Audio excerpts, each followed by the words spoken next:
Mr. Mohammad Ajad Rashid, PM, Chair of the ASEAN Business Advisory Council's ASEAN BAC, Excellencies, ladies and gentlemen. I am pleased to join the ASEAN Business and Investment Summit, ABIS 2023, to deliver special remarks on ASEAN in the pursuit of peace and prosperity. I would like to first thank the ASEAN Business Advisory Council, ASEAN BAC, for its relentless effort to make this summit happen annually, whereby key deliverables from the discussion among key stakeholders can be served as inputs for the considerations of ASEAN leaders to address challenges faced by the private sectors. Facing many global challenges, we are living in a difficult time with great uncertainties. Geopolitical rivalry between major powers is tightening, causing constant changes in regional and global economy and trade, and putting greater pressure on peace, security, and prosperity for ASEAN as a whole. The ongoing Ukraine war, in particular, has caused tremendous destructions to the Ukrainian people.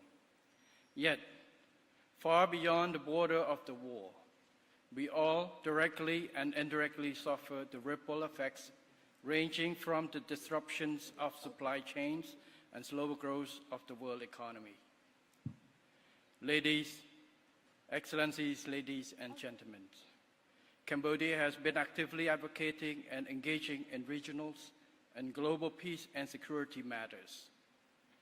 On regional levels, as Cambodia assumed its ASEAN chairmanship role in 2022, Samdech Techo Hun Sen, the former Prime Minister of the Kingdom of Cambodia, led a high-level delegation to the Republic of the Union of Myanmar to advocate de-escalating tensions and enabling constructive dialogues among relevant stakeholders to achieve enduring peace and national development, and shared win-win policy success drawn from lessons learned in Cambodia. On global levels, we have transformed ourselves from a recipient country of the UN Blue Beret deployment to become an active contributing country in UN peacekeeping operation in some hotspot countries of the world, as evident by UN peacekeeping and mine clearing missions in Africa and Middle East.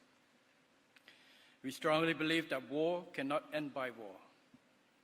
True peace and prosperity would only stem from peaceful settlement of conflicts through dialogue and consultations based on win-win approach, whereby it is imperative to have the participation and agreement of all parties involved, in a spirit of mutual understanding, setting the well-being of the people as a top priority. In the broader context, ASEAN and international communities must exert leadership in opposing the use or the threat of force against a sovereign state, while concerted effort is indispensable. In the meantime, members of ASEAN and the United Nations must adhere to the spirit of independence, sovereignty, territorial integrity, equality, and non-interference stipulated in the ASEAN and UN charters. Excellencies, ladies and gentlemen, ASEAN has become the fifth largest economy in the world. The success story of ASEAN has always been based on peaceful cooperations with active and proactive participation from the private sector as a prerequisite for socio-economic and human development. By having peace as a core fundamental value, ASEAN has forged stronger regional partnerships among its member states to enhance prosperity in the region and beyond. In this spirit, ASEAN must strive to strengthen its unity and centrality and advance the ASEAN economic community building process to sustain ASEAN as a region of critical importance and major center of prosperity. which can be equally and inclusively shared. In the current regional and global context, to achieve common prosperity, it is imperative that the strengthening and deepening of ASEAN economic integrations further contribute to narrowing the development gap within ASEAN itself. The promotion of intra-ASEAN trade and investment, in particular, ought to be meaningful and leave no one behind. To realize these visions, ASEAN must strive in a concerted effort to secure a timely conclusion of a better, forward-looking, and more practical ASEAN trade in goods agreement upgrade. Equally important, we ought to fully and effectively utilize the Regional Comprehensive Economic Partnership Agreement, or RCEP, while ensuring that the existing ASEAN Free Trade Agreements and economic cooperation with all ASEAN dialogue partners are still of critical importance and relevant for businesses and investors.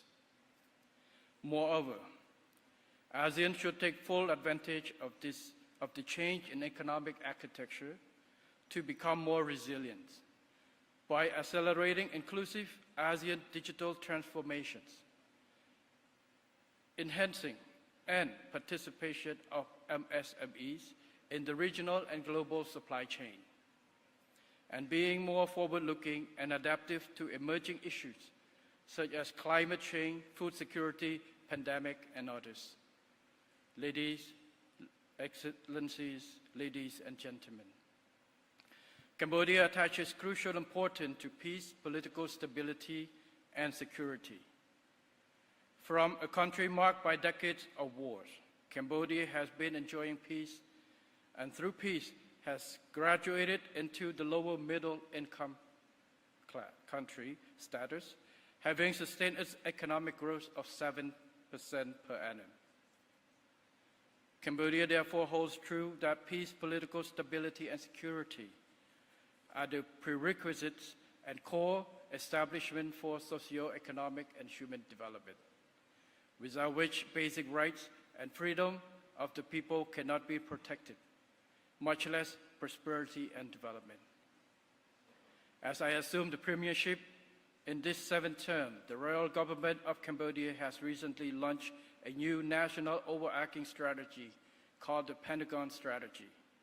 The overall strategic mission is to safeguard and nurture hard-gained peace and to accelerate national development to achieve the milestones of becoming a high-income country by 2050.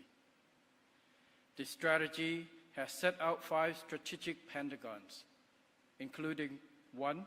Human capital development, 2. Economic diversification and competitiveness enhancement, 3. Development of private sector and employment, 4. Resilience, sustainable and inclusive development, and 5. Development of digital economy and society. Taking this opportunity, I would like to emphasize the importance the royal government plays an essential role of private sector in contributions to Cambodia's remarkable prosperity. Improving the business and investment climate has always been one of the top priorities of the royal government of Cambodia. For instance, to promote business and investment with sufficient incentive, protection, predictability, and opportunities, the royal government has adopted the law on investment and the law on public-private partnership, together with free trade agreements and bilateral and multilateral cooperations. Excellencies, ladies and gentlemen, as the new Prime Minister of Cambodia, I would like to assure you that Cambodia continues to be committed to the multilateral system, rule-based, international order, and principle of non-interference in order to protect and promote peace both at home and in the world.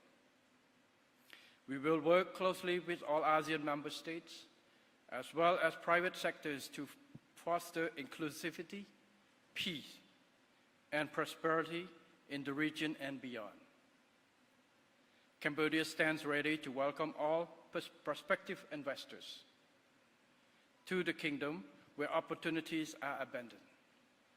Finally, I wish this summit a great success and wish Excellencies, ladies and gentlemen, the four Buddha blessing of longevity, nobility, health, and strength. Thank you very much.